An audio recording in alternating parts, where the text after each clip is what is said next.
Je me présente, je suis Stéphane Churdy-Levrault. Je suis à la tête d'une agence qui se nomme Churdy-Levrault Architecture.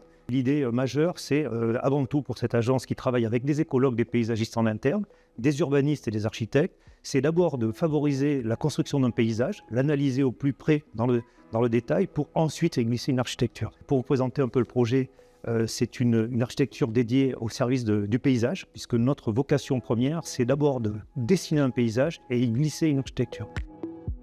On a pensé combien les gens vont évoluer et percevoir l'extérieur de leur logement. C'est-à-dire que autant l'urbanisme, c'est rassembler ce qui est éparse à quelque chose de central, et l'inverse, c'est l'épicentre qu'est le logement, comment lui va diffuser une qualité aux gens qui vont occuper l'espace.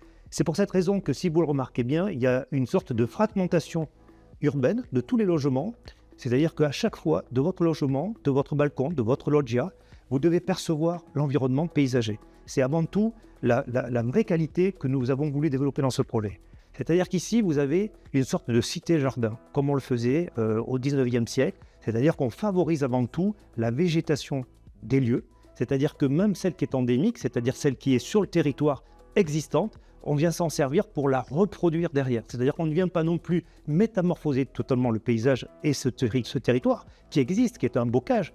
On va reprendre cette idée de bocage, on va se le réapproprier et le réinjecter. Alors évidemment, ça peut ne pas marcher, mais l'idée, malgré tout, c'est de retrouver la faune et la flore qui étaient présentes avant que nous arrivions.